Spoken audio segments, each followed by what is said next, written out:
तो यहीं से मैं एक छोटा-सा जेंसेस लगा पा रहा हूँ कि जब हमारे टीचर को इतनी प्रॉब्लम हो रही है, तो बच्चों को तो उससे भी ज़्यादा होगी प्रॉब्लम। तो आज हम बहुत ही बेसिक टॉपिक पढ़ने वाले हैं, रिसर्च पेपर को कैसे पढ़ें? क्योंकि आपने देखा होगा कि रिसर्च पेपर पढ़ते-पढ़ते आपको नींद आ जाती होगी। एक रिसर्च पेपर पढ़ने का एक शॉर्टकट होता है, वो आज हम शॉर्टकट पढ़ने वाले हैं। कैसे शॉर्टकट में जो हमारे लिए यूज़ का है। रिसर्च पेपर के बाहर की बाउंड्रीज तो आप सब लोगों को पता ही होगी। इंट्रोडक्शन होगा, सबसे बाहर ऊपर की तरफ आएँगे तो बैकग्राउंड होगा, एब्स्ट्रैक्ट होगा, कीवर्ड्स होगा, नीचे आएँगे तो इंट्रोडक्शन होगा, मेथोडोलॉजी सेक्शन होगा, डिज़ाइन होगा, ठीक है? असेसमेंट होगी, इंटरवेंशन होगी, रिजल्ट होगा, डिस्कशन होगा, लास्ट में रेफरेंसिंग होगी। कुछ जगह पे एक्नॉलेज हो सकता है, कॉन्फ्लिक्ट ऑफ इंटरेस्ट हो सकता है, अपेंडिक्स हो सकता है, कुछ एक ही एक्स्ट्रा चीज़ें होती हैं, वो चीज़ क्या होती है वो आज हम पढ़ेंगे। तो आप अपना कॉमन माइंड यूज़ करके बता सकते हैं क्या मुझे कि पूरे रिसर्च पेपर में आपके लेवल पे, अभी आप जिस लेवल पर हो स्टार्टिंग में, आप लोगों के लिए सबसे ज़्यादा ज़रूरी क्या है? क्योंकि अभी स्टार्टिंग का लेवल है, अभी आप लोगों को पेपर अभी रिसर्च की कोई जानकारी नहीं है। उस आधार पे पूरे रिसर्च पेपर में सबसे ज़रूरी एरिया कौन-सा है आप लोगों के लिए? बाकी लोग मैसेज करके बताइए या माइक खोल के बता सकते हैं और क्यों जस्टिफिकेशन दीजिए। और फिर मैं बताता हूँ आपके लिए क्या ज़रूरी है, क्या चीज़ पे डेटा आपको collection, data collection, abstract, abstract. Sakshi ji बोल एब्स्ट्रैक्ट तो कॉमन ही है, वो तो सबको पता है, स्टार्टिंग का तो पढ़ना ही पढ़ना है। उसकी मैं पेपर की बात कर रहा हूँ। हाँ, साक्षी जी क्या बोल रही थी? नहीं मैं बोल रही थी डेटा कलेक्शन ज्यादा बहुत इम्पोर्टेंट है, क्योंकि वहीं से डेटा कलेक्शन अच्छे से होगा और मतलब कोई भी उसमें कुछ ब्लैंक नहीं रहेगा, तभी हम आगे फर्दर उसका एनालिसिस वगैरह कर पाएंगे, एक्सट्रैक्शन वगैरह।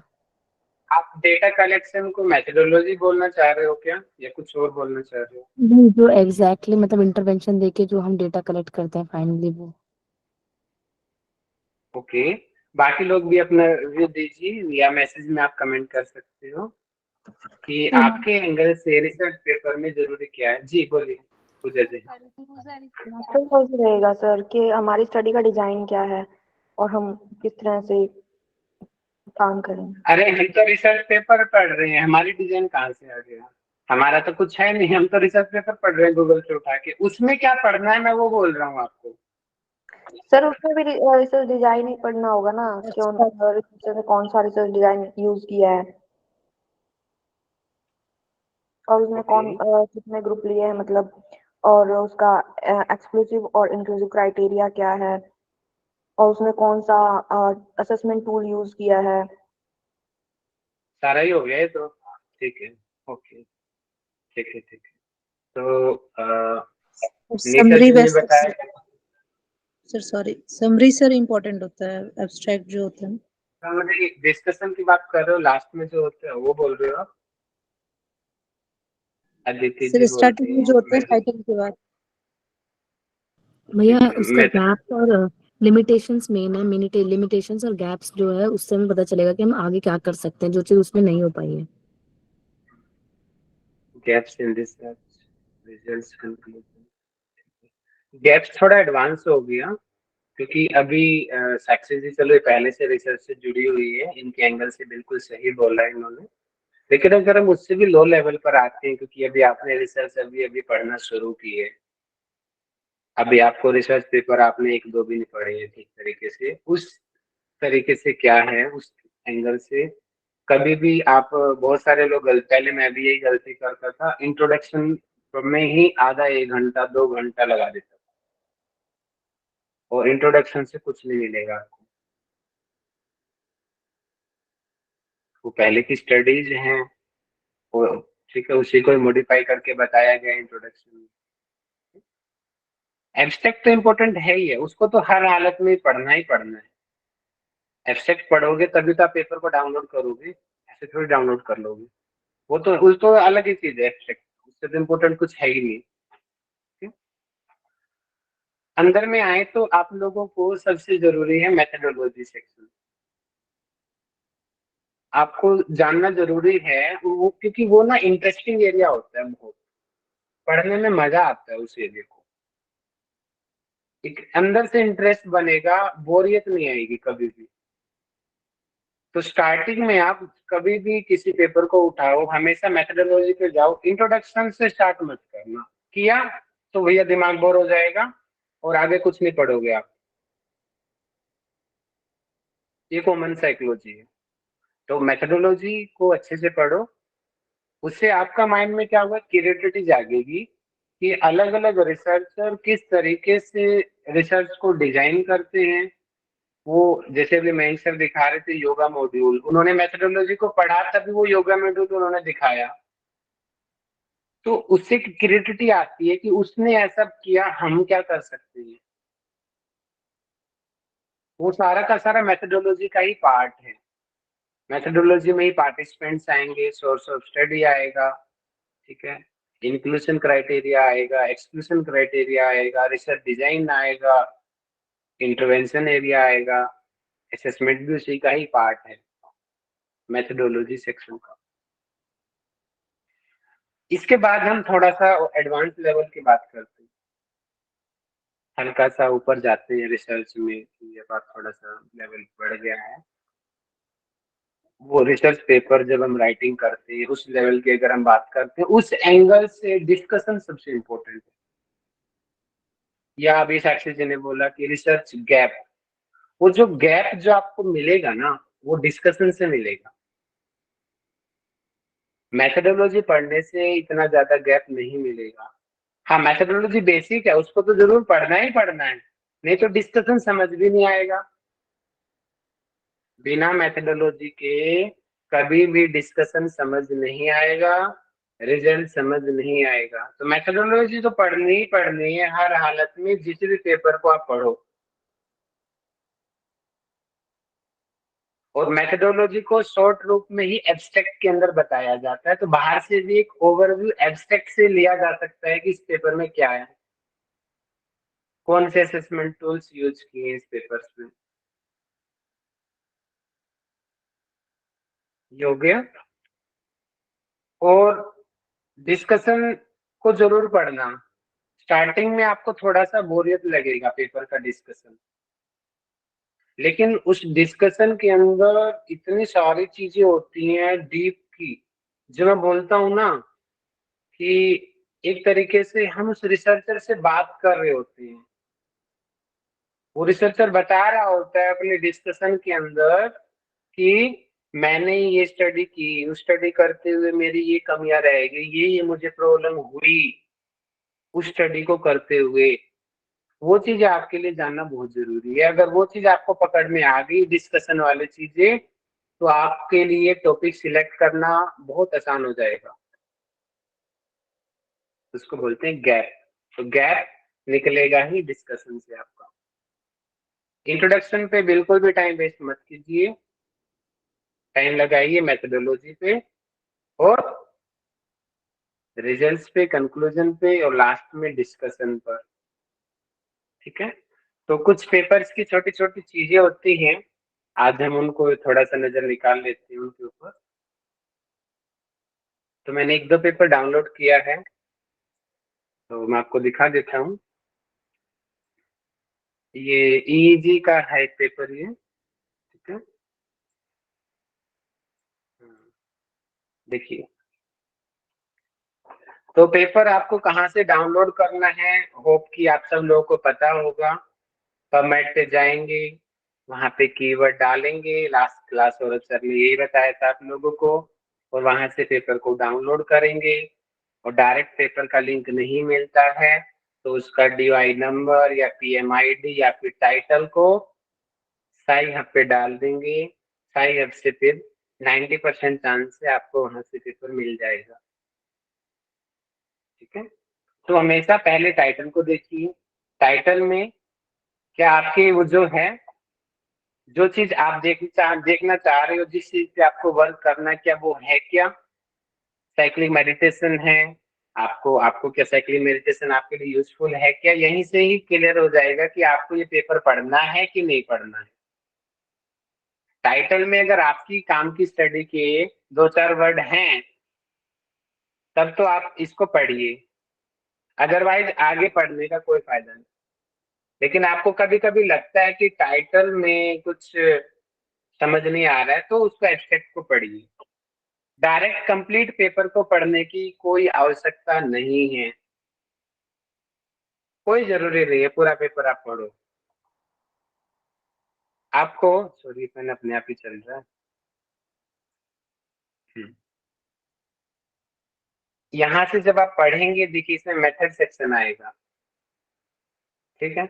मेथड सेक्शन में पढ़िए कि 24 यूनिवर्सिटी स्टूडेंट्स वो रैंडमली रिजाइन एंड एक्सपेरिमेंटल, ये है कंट्रोल सुपाइन रेस्ट टाइप में जिनकी स्टडी है। देखिए वही मेथडोलॉजी को बहुत ही शॉर्ट रूप में एब्स्ट्रैक्ट में बता दिया जाता है। रिजल्ट को पूरे पेपर की समरी होती है एब्स्ट्रैक्ट, पूरे पेपर की। जो पेपर 10 पेज में है वो यहाँ पे आधे पेज में आपको पूरा कंक्लूजन मिल जाएगा। तो इसको अगर इतना पढ़ने के बाद में आपको लगता है कि हाँ भैया ये पेपर आपके लिए जरूरी है, उसके बाद फिर आगे बढ़िए, ठीक है। तो ये यहाँ पे इस सेक्शन में दिए होते हैं उत्तर, ज्यादातर तो टाइटल के नीचे ही लिखे हुए होते हैं उत्तर। जो सबसे पहला उत्तर होता है वो सबसे मेन होता है, ये है रेशमा मधुकर सीतकर। अगर मैं इसको अगर दूसरा उसमें अगर मैं एक्चुअल वर्डिंग में लिखूंगा तो उसको आएगा सेतकर .r.m. सॉरी डॉट में आएगा, फिर इटोल और फिर ईयर लिख करके वो गाइडलाइन आप देख लेंगे। अलग अलग एपीआई गाइडलाइन है, कौन सी गाइडलाइन है उसके प्रोटोकॉल के हिसाब से। और 2 से ज्यादा ऑथर है तो यहाँ पे एलेक्सी है, डॉक्टर एच आर नागेंद्र जी हैं, डॉक्टर बलराम प्रधान जी हैं, ठीक है। तो 2 से ज्यादा अगर ऑथर हैं तो उनको एटोल करके लिख देते हैं, सभी ऑथर के नेम नहीं लिखने होते, ठीक है। कोई जरूरी नहीं होता, एक ऑथर का सरनेम लिखो, अगर वो फिर उनके बाद में पहले पहले R.M. ऐसे करके एटोल और फिर आगे ईयर लिख दीजिए, वो एटोल में ही सारी चीज आ गई। तो ये हो गई ऑथर। तो पढ़ना हो तो ये जो है ये कौन से इससे बिलोंग करते हैं, देखिए यहाँ पे ध्यान से देखेंगे इस पे एक लिखा हुआ है। एक का मतलब क्या है, अब ये किसके ऊपर लिखा हुआ है, एच आर नागेंद्र, और इसके ऊपर एक लिखा हुआ है। अब देखिए एक कहाँ पर है, ये रहा, दिख रहा है ध्यान से नीचे। इसका मतलब ये एक लिखने का मतलब इस पर्सन को हाईलाइट किया जा रहा है, इस पर्सन की डिटेल आपको बताई जा रही है। तो यहाँ पे एक देखिए कहाँ लिखा गया, चांसलर। तो कहाँ का चांसलर है ये, एस व्यासा यूनिवर्सिटी का चांसलर है। और कौन से विभाग का है, चांसलर तो वैसे कोई विभाग ही नहीं होता, लेकिन फिर भी इन्होंने दिया हुआ yoga and physical. Number 2 Balram Pradhan, number 2 यहाँ पे 2 कहाँ पर है, ये रहा, एस व्यासा यूनिवर्सिटी के ही है ये भी बलराम प्रधान। क्या पता दूसरे रिसर्च पेपर में देखो वहां पे कोई एम्स का हो, कोई निमांस का हो, कोई कहीं कहीं का भी हो सकता है, डीएससीबी का भी हो सकता है, कहीं के भी हो सकती है। तो ये 1-2 ये चीजें आपको यहाँ से मिलेगी कि वो ऑथर किस इंस्टीट्यूट से बिलोंग करता है, उसकी डिटेल आपको यहाँ से मिलेगी। और सभी रिसर्च पेपर्स में ये होता है। होप कि आपको समझ आया होगा कि ऑथर को कैसे समझे, कि वो ऑथर किस यूनिवर्सिटी से बिलोंग करता है और किस डिपार्टमेंट से बिलोंग करता है। तो उसको पहचानने का यही तरीका है। ये 1-2 की तरह 1-2 नहीं है इसका मतलब वो कोई मेन फैकल्टी नहीं है, वो आप और हमारे तरह स्टूडेंट है।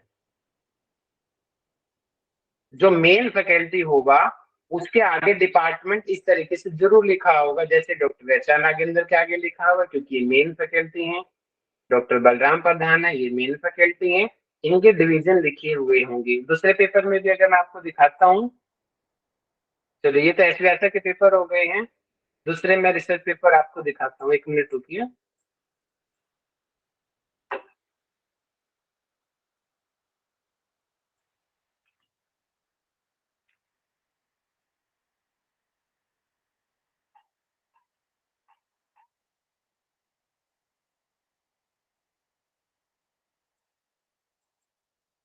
ये तो वही हो गया, रुको वही खुल गया, एक मिनट। ये हम फॉर्मेट पे जाते हैं डायरेक्टली। तो भैया हमें ऑथर्स में सिर्फ लाइक फर्स्ट जो ऑथर का नाम लिखा है उसे ही लिखना है उस तरीके से जिस पैथागोरस में आपने बताया जिस फॉर्मेट में। बिल्कुल बिल्कुल बिल्कुल, ठीक है। हमने योगा थेरेपी का पेपर देखा है, मान लो कि हम ये देख पेपर हमने, मैं भी देखो ओपनली आपके सामने सर्च कर रहा, मुझे नहीं पता कौन सा किसका पेपर है ये, ठीक है। जब हम इसकी डिटेल में जाएंगे इस पेपर की, ठीक है, तो वहां पे जब हम ध्यान से पढ़ेंगे, देखो यहाँ पर भी इन्होंने देखो 1 1 2 1 3 3 करके मेंशन किया हुआ है। जब हम डीप में जाके पढ़ेंगे तो 1 का मतलब क्या है, ये 1 का मतलब ये इंस्टीट्यूट से है, ये 2 का मतलब, इसका मतलब ये दोनों इंस्टीट्यूट में है, 3 का मतलब ये कोई नया नया इंस्टीट्यूट है। आप इसको समझ जाइए, एक को आप नॉर्मल समझ लीजिए, ये ऐसा हो गया, 2 डीएसवीबी हो गया, 3 एम्स हो गया, यानी कि ये अलग अलग अलग अलग यूनिवर्सिटीज के ऑथर सभी मर्ज होकर के उन्होंने एक पेपर बनाया है। तो ये ज्यादा कई बार जब ऑथर होते हैं उसका मतलब ये होता है, ठीक है। आगे बढ़ते हैं।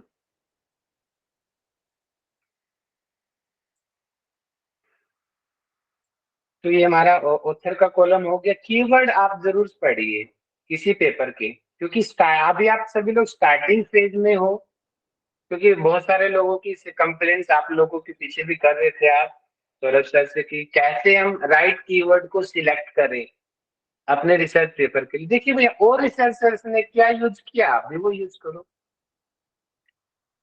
अब ये साइक्लिक मेडिटेशन, और देखिए क्या है, association between cyclic meditation and creative cognition optimising connectivity between frontal and parietal lobes. अब इनका ये है मेन एम इन लोगों का। अब इन लोगों ने अपने इस एम को पाने के लिए क्या कीवर्ड दिया है, attention, cognition, creative, cyclic meditation, default mode, network, diverse. देखिए कितने सारे कीवर्ड हो सकते हैं।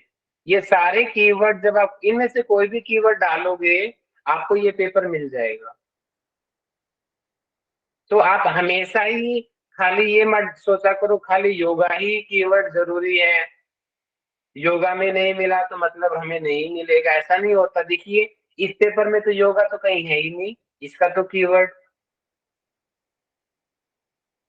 लेकिन ये तो इजी का पेपर है, और मेडिटेशन है, मेडिटेशन भी योगा का पार्ट है। तो इसीलिए जितने भी पेपर होते हैं उनके हर बार आप स्टार्टिंग में कीवर्ड जरूर देखा कीजिए, फिर आपको जब पेपर आप जब सर्च करोगे तो वो आपको पता होगा कि क्या क्या कीवर्ड और हो सकते हैं। फिर आप नए नए कीवर्ड्स को डालोगे ना, फिर ऑटोमेटिक बहुत सारा डेटा, बहुत सारे पेपर्स आपको मिल जाएंगे। तो इस तरीके से आप अपने आप को थिंकिंग को एक्सप्लोर करना आप लोगों को कीवर्ड्स के लिए। कीवर्ड्स आ गए तो आपको बहुत इजी हो जाएगा काम करना रिसर्च की लाइन में। ठीक है भैया, अब आ गया मेन पेपर।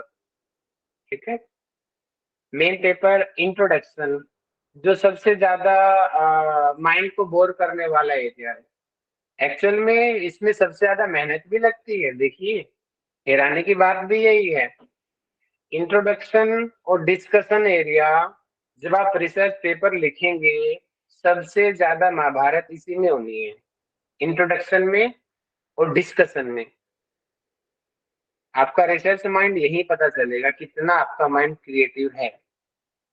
लेकिन अभी आप लोग पीएचडी की प्रिपरेशन कर रहे हो, अभी उस क्रिएटिविटी की नीड नहीं है, अभी वो क्रिएटिविटी दिखाई तो बोर हो जाओगे और दिमाग काम करना बंद कर देगा। इसीलिए स्टार्टिंग फेज में कोई जरूरत नहीं है इंट्रोडक्शन को पढ़ने की, ठीक है, क्योंकि कोई बहुत ज्यादा भी सीखने को नहीं मिलेगा आपको।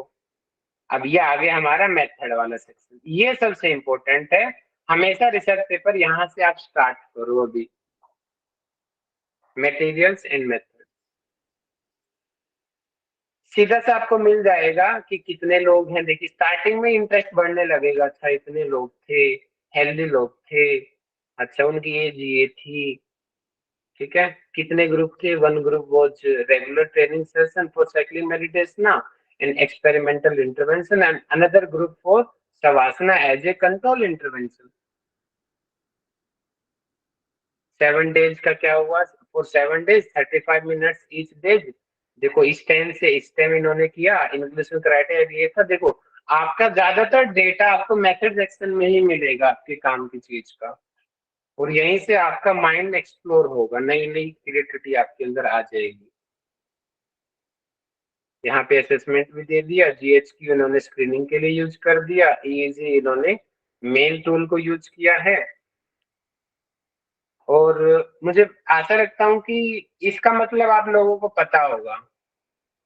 मैं एक आप भी बोलिएंगे नहीं, मैं पूछ लेता हूँ, भी पता चल जाएगा आप लोग कितने एक्टिव हो। 1 मिनट दे दीजिए मुझे, मैं नाम लेके बुलाता हूँ, देखता हूँ। पहले हैंड रेज करो। उस 22 का मतलब क्या था? कितने लोगों को पता है?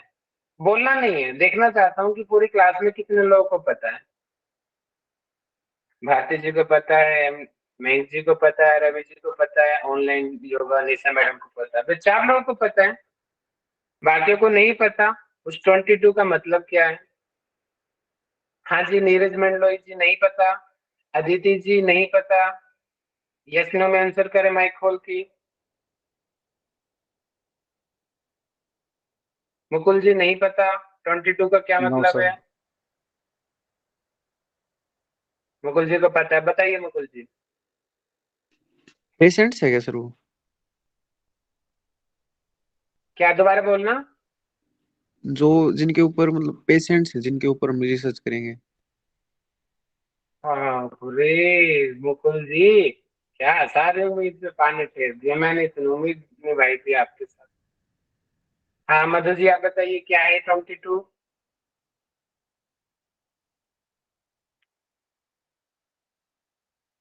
साधना जी, ज्योति जी, सनातन जी, भारती जी, साक्षी जी बताइए क्या है सर 22? हाँ सर, जो जिसने आर्टिकल लिखा है उसके रेफरेंस में 22 नंबर का जो रेफरेंस लिखा है वो रेफरेंस। ये है सही आंसर भैया। आपको इतना बेसिक चीज नहीं पता तो क्या करोगे आप रिसर्च की लाइन में? अब ओके सर। आगे मुझे ऐसा आंसर नहीं मिलना चाहिए। देखिए यही होते हैं रेफरेंस। देखिए डिस्कशन में पढ़ेंगे, यहाँ पे देखो 1 2, यहाँ पे देखिए 3 4 5 6। ठीक है, आप लोगों को रेफरेंस आ गई तो बहुत बड़ी चीज आ गई। 11 16 17 20।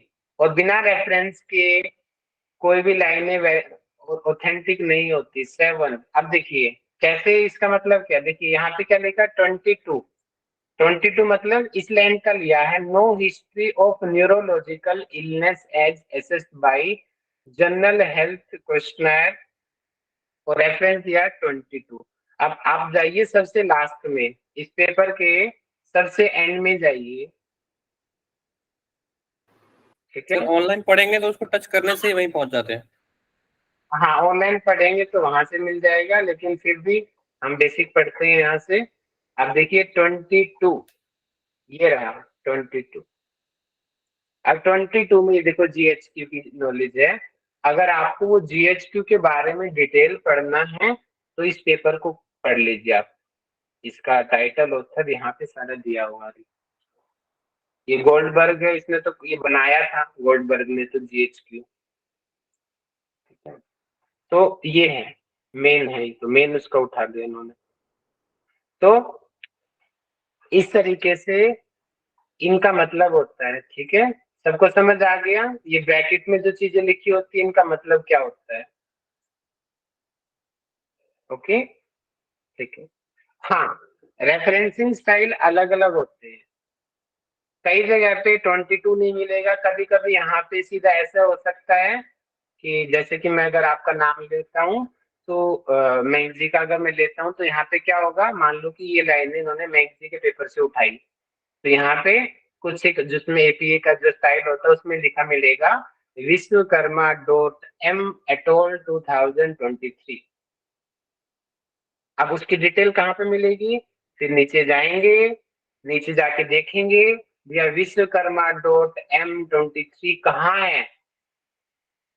उसमें कईयों में ऐसे नंबरिंग नहीं मिलेगी आपको, वैसे ज्यादातर में नंबरिंग मिल जाती है, नंबरिंग से बहुत इजी हो जाता है, लेकिन कईयों में नहीं मिलती। फिर उसमें इस तरीके से देखेंगे, जैसे आना शीतकार आर डॉट, यहाँ पे इन्होंने पूरा लिख दिया, एटोल वाला यूज इन्होंने नहीं किया, जैसे ज्यादातर एटोल यूज किया जाता है, ठीक है, ये इन्होंने एटोल इतनी दूर यूज किया है, लेकिन जो सामान्य है एक उत्तर के बाद में एटोल लिख देती हैं, तो ये 3 4 5 6 इतने सारे उत्तर के नेम लिखने की जरूरत नहीं होती। ये मेन टाइटल हो गया है द मैच्योरिंग, अभी आएंगे इसके ऊपर हम, ठीक है। अभी हम रेफरेंसिंग के ऊपर थे।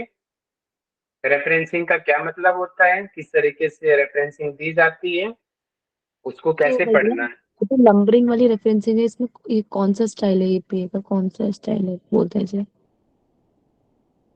एग्जैक्ट तो मैं नहीं बता सकता हूँ, लेकिन एपीए तो नहीं है ये, एपीए में ऐसे नहीं लिखते, एपीए में एटोल करके लिखा जाता है रेफरेंसिंग। और उसमें शायद ऑथर का नेम वगैरह टाइप होता है ना। हाँ हाँ, ये एपीए तो नहीं है, मे बी एमएलए हो सकता है, मैं श्योर नहीं हूँ इसलिए मैं कुछ नहीं कह सकता। सर एमएल है, एटोल एमएल स्टाइल में ही आता है। हाँ कई होते हैं मैडम, ये बहुत तरीके के रेफरेंसिंग स्टाइल होते हैं, बहुत तरीके, और सभी जर्नल्स के अपने अलग अलग क्राइटेरिया होता है, अलग अलग जर्नल का अपना अपना सब कोई किसी को प्रेफरेंस देती है, कोई किसी को प्रेफरेंस देती है। इसलिए जब आप पेपर पब्लिश करोगे तो पहले जर्नल की गाइडलाइंस को पढ़ना बहुत जरूरी है, नहीं तो सारी मेहनत बेकार हो जाएगी। जब अगर आपने जर्नल की गाइडलाइंस को नहीं पढ़ा तो उसके अकॉर्डिंग फिर आप वो जैसे एपीए की, फिर वो आप गूगल पे जाइए, एपीए की गाइडलाइंस को पढ़िए, फिर वहां पे मिलेगा कि कैसे रेफरेंसिंग की जाती है, वो चीजें डिटेल्स आपको वहां से मिल जाएगी, कैसे रेफरेंसिंग करनी है। मेंडले एक सॉफ्टवेयर है, मेंडले से बहुत इजी हो जाती हैं चीजें करना, ठीक है, और बहुत अच्छा रहता है, मैनुअली नहीं करनी चाहिए। मैनुअली करोगे तो बहुत प्रॉब्लम हो सकती है, आप लोगों को बार बार एडिट करना पड़ेगा, बार बार कुछ गलतियां भी हो जाएंगी, ह्यूमन एरर्स होती है। तो आप स्टार्टिंग में जैसे कि जो मैं किस फॉर्मूले को यूज करता हूँ वो मैं भी बाद में बताता हूँ, वो जब हम सिनॉप्सिस राइटिंग का लेक्चर लूंगा तब मैं आपको बताऊंगा। अभी हम पेपर पढ़ राइट पेपर रीडिंग का ले रहे हैं, अभी खाली इतने पढ़ते हैं, ठीक है। तो इसका मतलब ये हो गया, ठीक है। एसडी स्टैंडर्ड डेविएशन, एम जो है हमारा जनरली ये हमारे मीन के लिए यूज किया जाता है, ठीक है। कोई कोई मीडियम के लिए कर देता है, वो अगर कोई स्पेसिफिक होगा तो पढ़ लेना, ठीक है। ये मीन के लिए यूज किया है या मीडियम के लिए यूज किया है। या आगे स्टडी डिजाइन, अब देखिए बहुत सारे, जैसे कि अभी रवि सर का एक क्वेश्चन था, उनको पता नहीं चल रहा कि स्टडी डिजाइन होती क्या है। तो कभी कभी देखिए, पहले तो आप देखिए क्या इन्होंने डायरेक्ट दिया है या नहीं दिया है। 40-50% पेपर्स में डायरेक्ट ही मिल जाएगा आपको कि इसकी ये रिसर्च डिजाइन है। जिसमें डायरेक्ट ना मिले उसका क्या करें, उसका उसको थोड़ा पढ़ना पड़ेगा, वो पढ़ के आपको दिमाग लगाना पड़ेगा थोड़ा। क्या है, पार्टिसिपेंट्स वर असेस्ड इन 2 सेपरेट सेशंस, मतलब कि 2 सेशंस हुए हैं, ठीक है। मान लो एक को हम ए मान लेते हैं, दूसरे को हम बी मान लेते हैं, ठीक है। 2 सेशंस हुए हैं, प्री एंड पोस्ट इंटरवेंशन, ठीक है। Sessions pre and post intervention in the easy laboratory, lab के अंदर हुआ है ये, डीआरडीओ रिसर्च इनके दिल्ली में हुआ है ये, दिल्ली में डीआरडीओ ऑफिस है आर्मी का। Where the study was conducted, यानी कि यहाँ पे इन्होंने सोर्स ऑफ स्टडी दे दिया कि डीआरडीओ दिल्ली में वहां पे रिसर्च हुई है। The order of the recording assessment was randomised as per the online randomised control generate.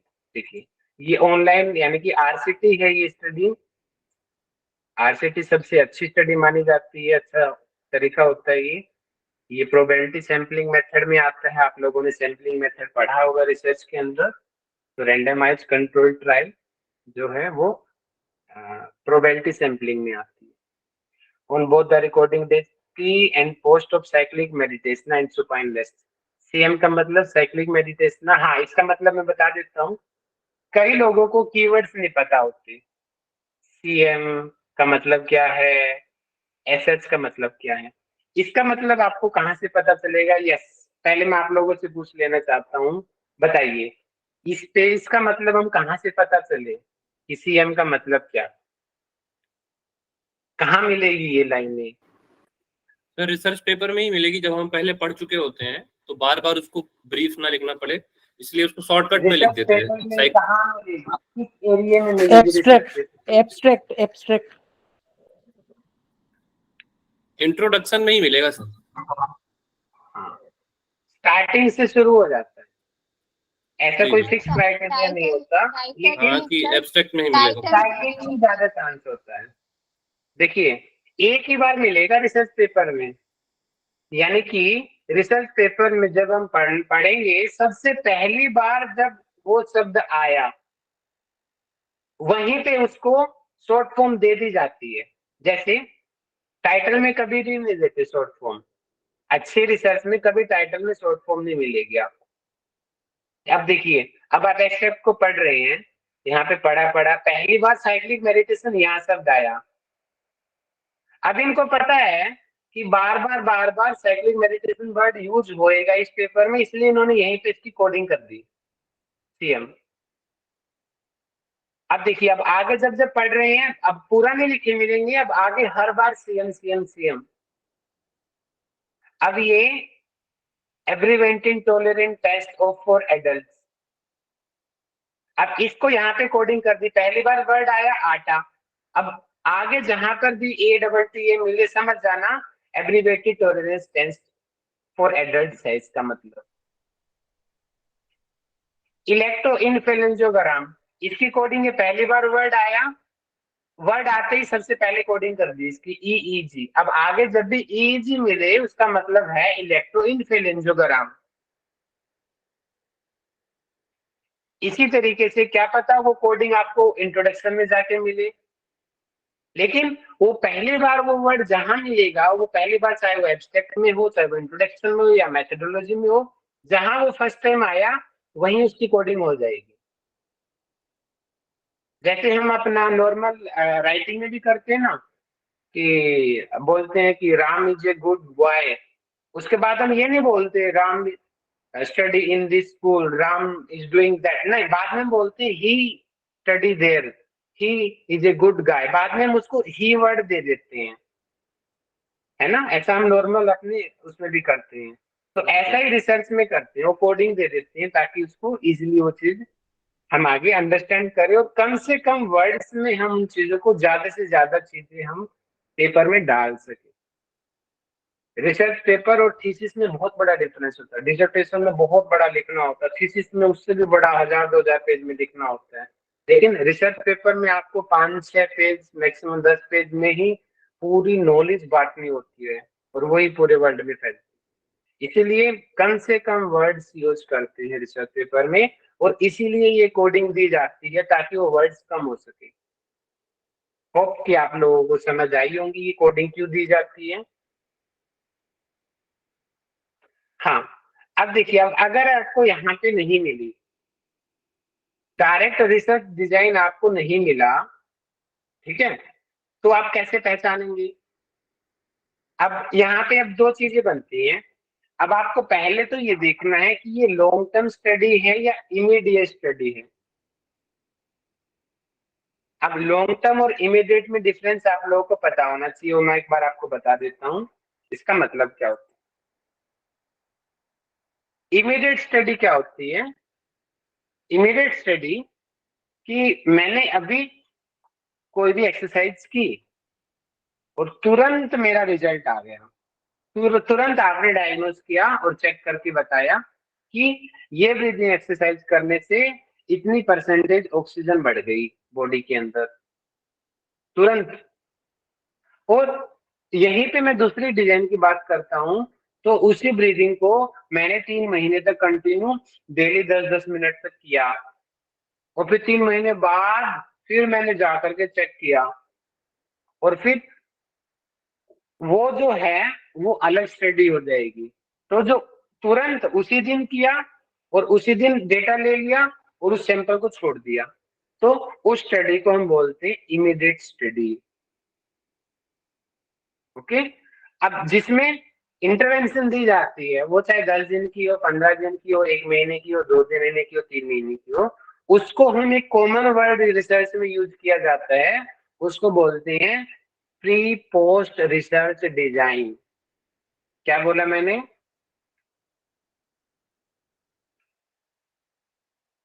Repeat pre कीजिए। Post research design. Pre post research. अब यहाँ पे अब क्वेश्चन उठता है, ग्रुप कितने? अब जितने ग्रुप, ठीक है, जितने ग्रुप उतने ही उसके नाम हो जाएंगे। अब मान लो कि एक ही ग्रुप लिया, अब नीरज जी स्टडी कर रहे हैं और उन्होंने 30 लोगों को ले लिया केरला यूनिवर्सिटी से, और एक ही ग्रुप है और उन्होंने बोला कि मैं 1 महीने तक योगा कराऊंगा इन लोगों को, तो वो हो गया one group pre post research design. देखिए रिसर्च डिजाइन बहुत ताजा, बहुत टाइप्स के होते हैं, उसकी एक अलग से लेक्चर होंगे। मैंने अमित भैया से रिक्वेस्ट की है आपके लिए वो कनेक्ट करवाने की रिसर्च डिजाइन को, लेकिन जो बेसिक है मैं आपको बेसिक बता रहा हूँ। इस तरीके का नॉर्मल हो तो उसका नाम रहेगा one group pre post. Pre post का मतलब 1 महीने की उनकी स्टडी थी, मतलब कि जब इंटरवेंशन शुरू हुई उससे पहले उन्होंने डेटा लिया, 0 डे पे डेटा लिया, और 30 डेज तक उन्होंने योगा करवाई, और 31 डे यानी कि जैसे योगा खत्म हुई उससे अगले दिन उन्होंने डेटा लिया, वो हो गया पोस्ट डेटा, और वो हो गया प्री डेटा। तो ये हो गया ना one group pre post research design, ठीक है, जब एक ग्रुप होता है तो। इसी में अब नीरज जी बोल रहे हैं नहीं भैया मैं तो कंट्रोल ग्रुप भी लूंगा, तो 30 ग्रुप उन्होंने ले लिए एक्सपेरिमेंटल ग्रुप में, और 30 लोग उन्होंने ले लिए जो कुछ भी नहीं कर रहे। तो यहाँ पे अब दो ग्रुप हैं, 30 लोग हैं जो रेगुलर योगा कर रहे हैं, अब 30 लोग हैं जो कुछ नहीं कर रहे हैं। तो जल्दी से बताइए कॉमन सेंस से ये रिसर्च डिजाइन क्या होगा? Common to sense use group कीजिए। सर भैया, two group pre post design. Very good, two group pre post research design. अब यहीं पे अभी नीरज जी बोलते नहीं भैया मैं तो अपनी स्टडी को और अच्छा बनाऊंगा, मैंने तो एक्टिव कंट्रोल ग्रुप भी ऐड कर दिया। अब एक ग्रुप योगा कर रहा है, दूसरा ग्रुप एक्सरसाइज कर रहा है, तीसरा ग्रुप कुछ नहीं कर रहा है। 30 लोग योगा ग्रुप में, 30 लोग एक्सरसाइज ग्रुप में, 30 लोग कुछ नहीं कर रहे। अब कॉमन सेंस यूज कीजिए, इस रिसर्च डिजाइन का क्या नाम होगा?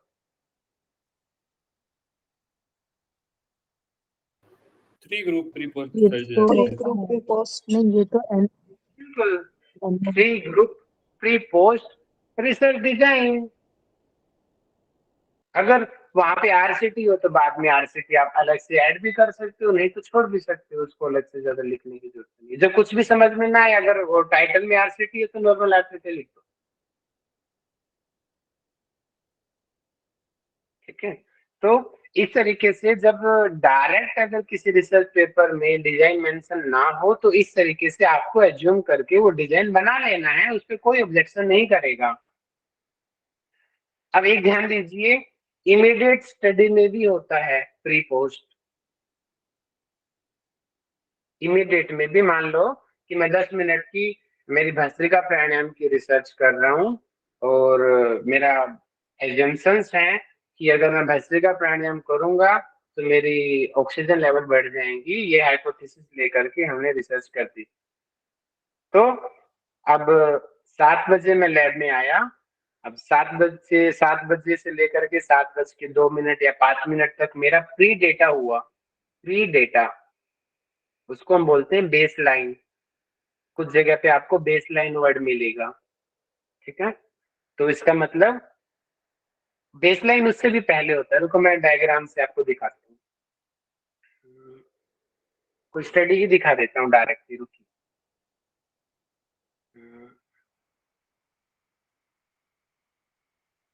1 मिनट दीजिए, मैं आपको डायरेक्टली लाइव डेमो ही दिखा देता हूँ।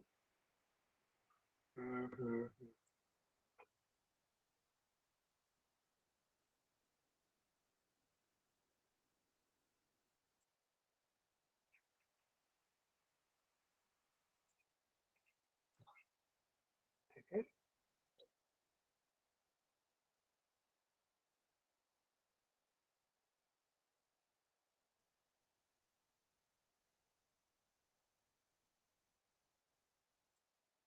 मैं देख लेता हूँ, मैंने पहले प्लान नहीं किया था इसका।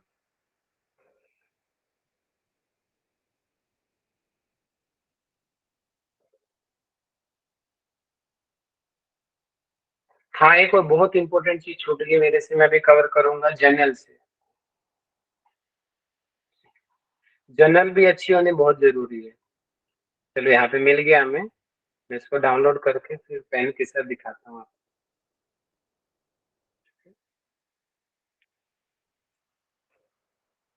फ्रंट आयर्स एक one of the good journal है, अच्छे लेवल की जर्नल में आती है, और दीपेश सर वहाँ पे ऑथर भी हैं और सॉरी रिव्यू भी करते हैं इस जर्नल की।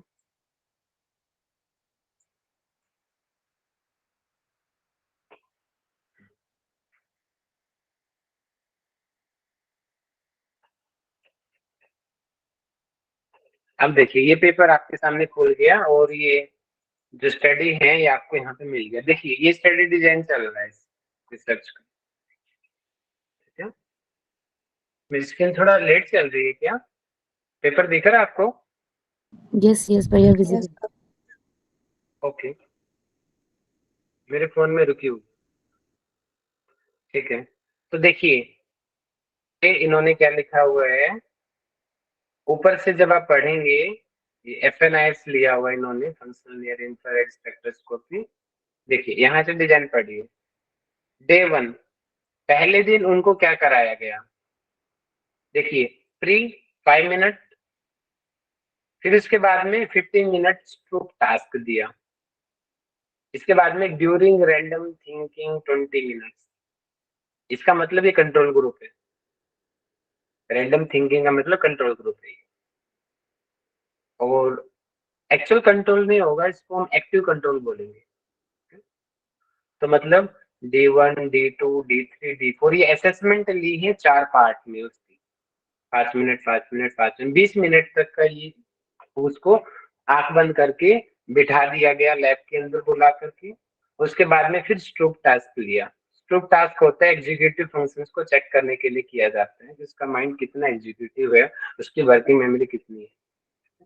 और उसके बाद में पोस्ट। और अब इसमें हम डेटे को जब कंपेयर करेंगे, ठीक है, तो अब यहाँ पे इसमें हो भी सकता है साथ में इन्होंने ECG भी यूज किया हो और FNIRS भी यूज किया है, क्योंकि ऊपर लिखा हुआ है ना FNIRS, ये इन्होंने यूज किया होगा 100% इसमें। तो ये FNIRS यहीं पे लगा दी गई है, जो FNIRS है यहीं पे लगा दी गई है, और FNIRS कंटिन्यू चल रही है,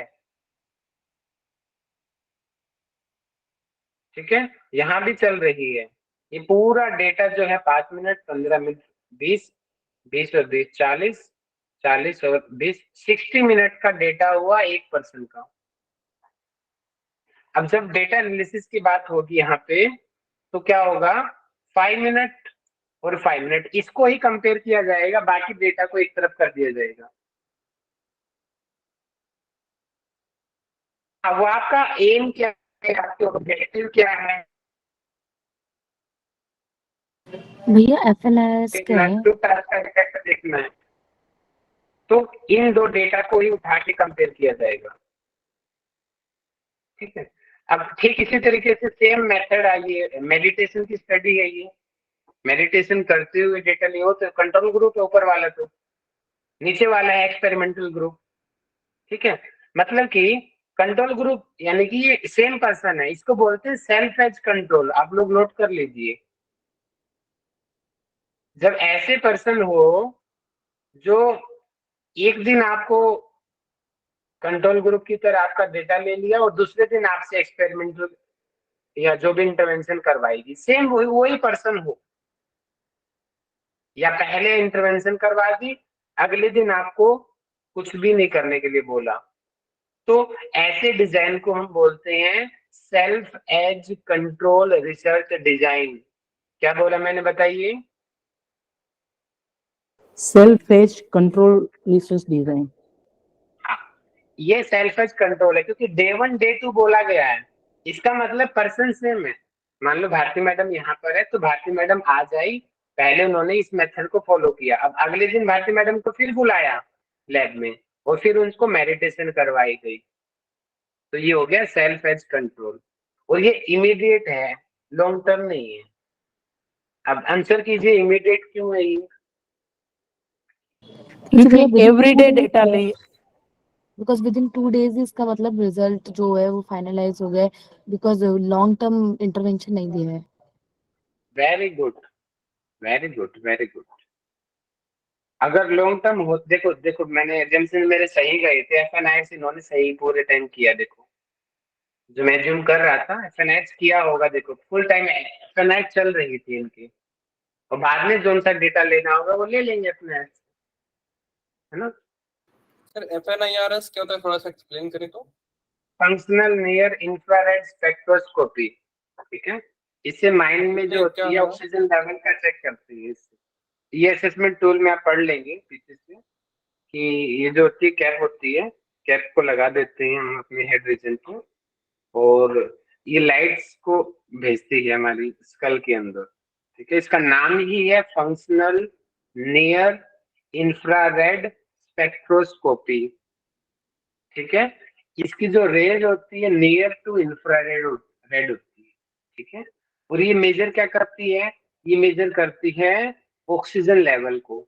मतलब कि आप गायत्री मंत्र कर रहे हो, गायत्री मंत्र की स्टडी में हमने किया था इस एक्सपेरिमेंट, और ये चेक किया था कि भैया क्या गायत्री मंत्र में, हमारे मंत्र में बोला गया है कि भैया इससे आपका कोग्निटिव आप मेमोरी बढ़ेगी, कोग्निटिव एबिलिटी आपकी इंप्रूव होगी, क्या ऐसा पॉसिबल है, क्या सच में ऐसा होता है क्या बॉडी के अंदर चेंजेस। और कोग्निटिव एबिलिटी के लिए फ्रंटल लोब हमारा रिस्पॉन्सिबल होता है, तो फ्रंटल लोब पे हमने एफएनआईआरएस लगाया है। और बाद में जब देखा, जब बच्चे गायत्री मंत्र चैंटिंग कर रहे थे, तो एफएनआईआरएस क्योंकि ये मेजर करता है ऑक्सीजन लेवल को, कि जो बच्चे गायत्री मंत्र कर रहे थे उनका ऑक्सीजन फ्लो पेराइट इसमें फ्रंटल लोब में ज्यादा था। तो ज्यादा था इसका मतलब क्या करेंगे कि ये एरिया ज्यादा एक्टिवेट था, और जो सा ग्रुप जो गायत्री मंत्र चैंटिंग नहीं कर रहा था उनके इस लोब में कोई इफेक्ट नहीं पड़ा था। इसका मतलब ये जो चेंजिंग आया ये गायत्री मंत्र चैंटिंग करने से ही आया। ये हम रिसर्च से हम इस तरीके से कंक्लूजन निकालते हैं, ठीक है। तो एफएनआईआरएस ऑक्सीजन लेवल की ब्रेन के सुपरफिशियल रीजन पर ऑक्सीजन लेवल को मेजर करने का इंस्ट्रूमेंट है ये एफएनआईआरएस, और ये पोर्टेबल इंस्ट्रूमेंट भी है। एमआरआई मशीन को पोर्टेबल नहीं किया जा सकता है, वो बड़ा ही है, करोड़ों अरबों की होती तो ये भी कॉस्टली है, लेकिन इसका ये थोड़ा सा कम कॉस्टली है एमआरआई के मुकाबले। वो डीप में आप अपने आप पढ़ लीजिए इसका क्या काम होता है, वो हमारा आज का पर्पज वो नहीं है। अरे टाइम इतना ज्यादा हो गया। चलिए मैं थोड़ा सा टेस्ट करता हूँ प्लीज, सॉरी मुझे टाइम का भाषण नहीं रहता पढ़ाते हुए। ये जो है आपकी जर्नल का नेम है, वॉल्यूम, इशू, और कौन से मंथ में वो पब्लिश हुई, ठीक है। कोई जर्नल वीकली होती है, कोई 6 महीने की होती है। ये जनवरी टू अप्रैल, मतलब कि जनवरी फरवरी मार्च अप्रैल 4 महीने की, यानी कि 4 महीने में एक, यानी कि साल में 3 बार निकलती है ये जर्नल। इसका मतलब ये हो गया। तो 2019 की जर्नल है।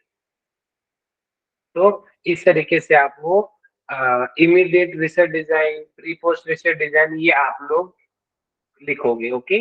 अब हम आगे आते हैं, और पेपर में इंपॉर्टेंट आपको, हाँ एक इंपॉर्टेंट चीज छूट गई, जैसे कि ये रहा इंटरनेशनल जर्नल ऑफ योगा। और दूसरा पेपर अगर मैं आपको दिखा रहा था अभी, ये रहा फ्रंट पेज, ये रहा। देखिए जर्नल, अच्छी जर्नल होना बहुत जरूरी है, ध्यान रखिए। इसलिए मैं बोलता हूँ कि आप ना गूगल स्कॉलर को कम प्रेफरेंस दीजिए हमेशा, क्योंकि अगर आपका टारगेट क्लिनिकल स्टडी है तो आप ऑलवेज फर्स्ट प्रेफरेंस पबमेड को देना, क्योंकि पबमेड में सिलेक्टेड चीजें आती है, जैसे हम बोलेंगे ना ब्रांडेड चीजें, टी शर्ट पहनी है तो भैया ब्रांडेड है तो भी अच्छी होगी। और सच में पबमेड के अंदर बेकार एक्स्ट्रा रिसर्च आती ही नहीं है, आएंगी तो हमारा टाइम वेस्ट होएगा पढ़ने में। तो एक्चुअल क्लिनिकल रिसर्च पबमेड में आएगी। गूगल स्कॉलर में तो सब कचरा भरा हुआ होता है, वहां पर एक्चुअल भी है, आलतू फालतू भी बहुत सारी चीजें हैं। तो वहां पे फर्स्ट प्रेफरेंस बिल्कुल मत दीजिए, फर्स्ट प्रेफरेंस पबमेड।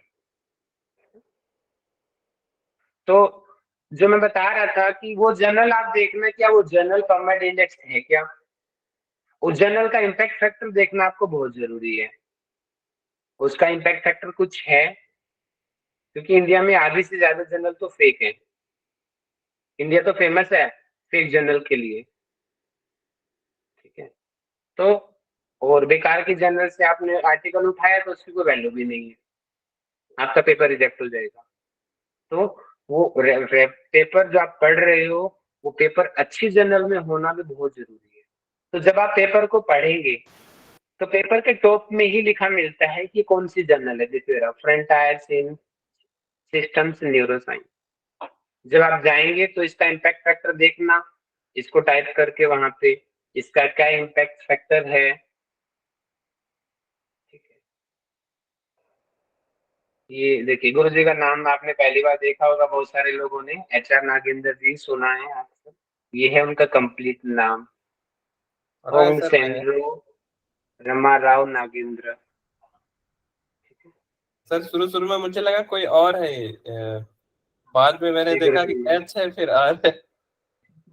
हाँ, ये गुरु मैं जी बोला नहीं कि जापान के हैं कोई, मुझे लगा था कि ठीक है।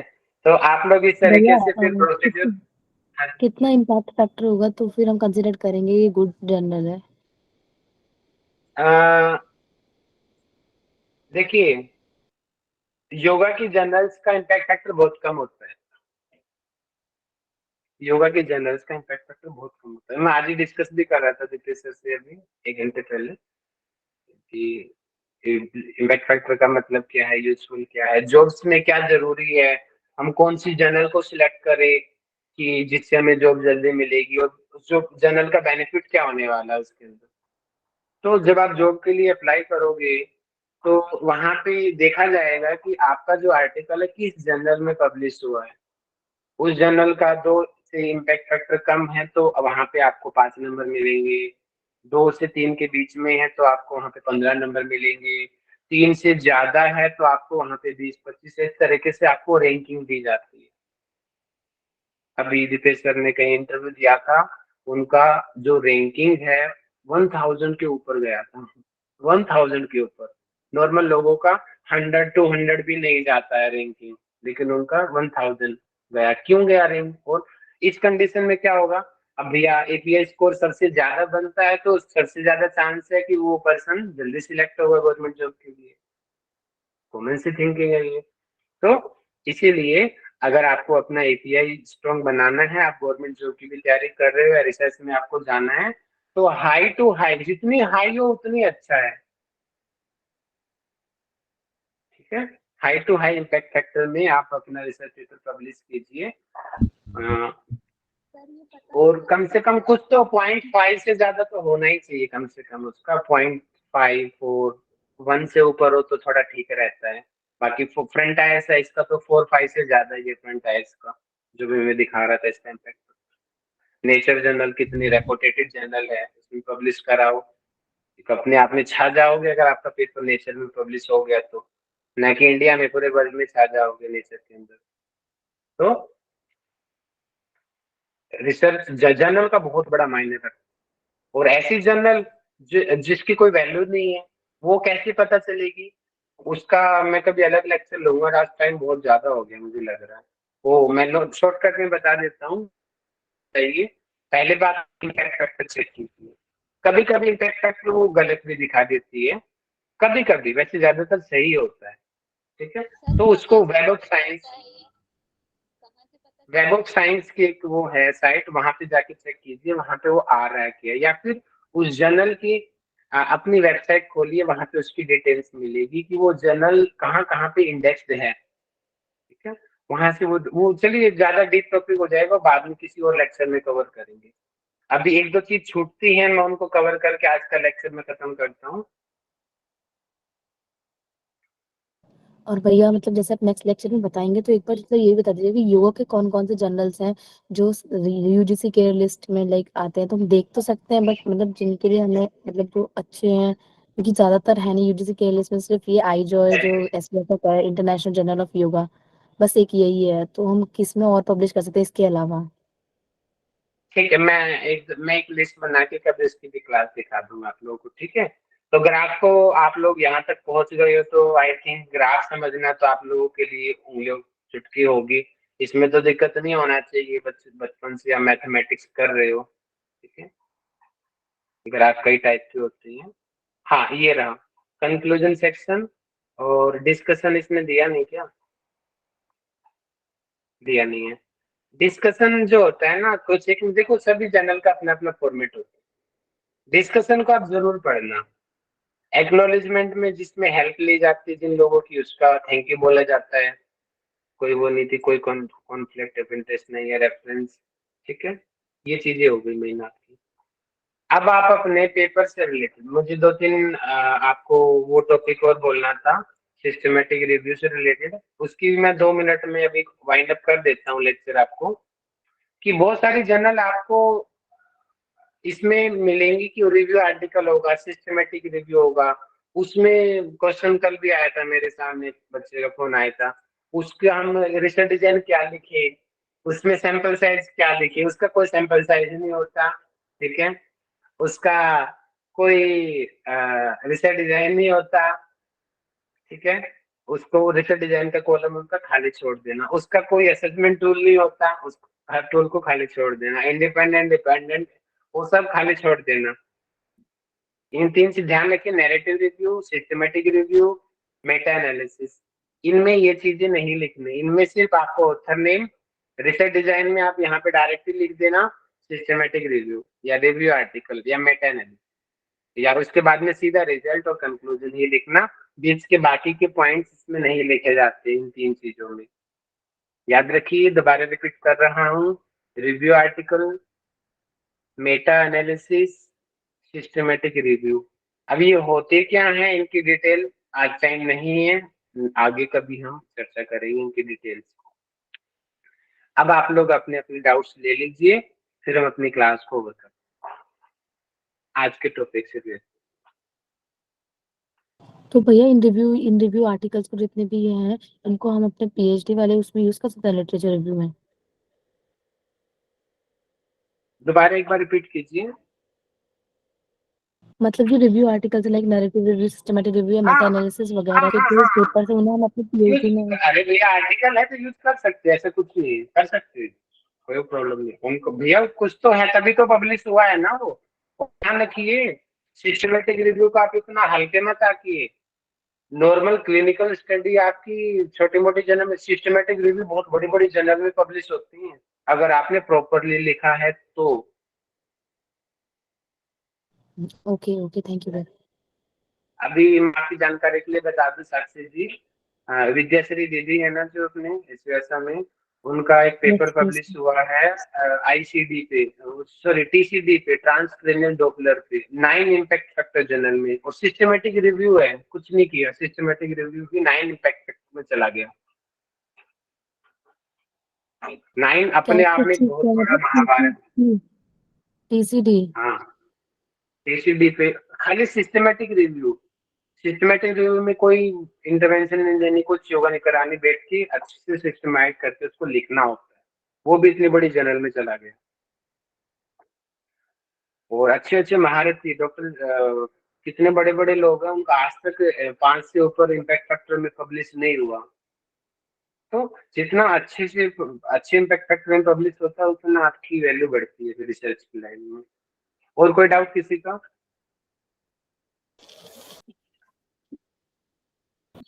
एक्चुअली मेरा नेक्स्ट वीक ही शायद आरएससी होगा, तो मेरा टाइटल में है ना, पहले मैंने इंटरव्यू के टाइम यही टॉपिक रखा था और वही गाइडलाइन सिलेक्ट कर लिया, तो उसमें मुझे अभी क्या है कि इतने सैंपल नहीं मिल रहे, तो मेरे गाइड ने बोला कि आप 5 भी लोगे तो भी मैं ये टॉपिक पास कर लूंगा, आप RSC में कन्विंस कर देना, ऐसे बात हुई है। तो पहले मैंने जब इंटरव्यू के टाइम पे था तो मैंने क्वासी एक्सपेरिमेंटल डिजाइन डाला था 2 ग्रुप, क्योंकि तब सारे आर्टिकल में तो बहुत सारे पेशेंट्स दिखा रहे थे, ये सोच के मैंने 20-20 ऐसे करके डाला। पर जबकि अहमदाबाद में मैं हूँ बेस, तो यहाँ सैंपल ढूंढ रहे तो वो फर्स्ट स्टेज मल्टीपल स्क्लेरोसिस के इतने पेशेंट मिल नहीं रहे, अभी भी रिसर्च चालू है उसके। लास्ट वीक पूरा वीक सब जगह में मिलने ही गई थी इसके लिए।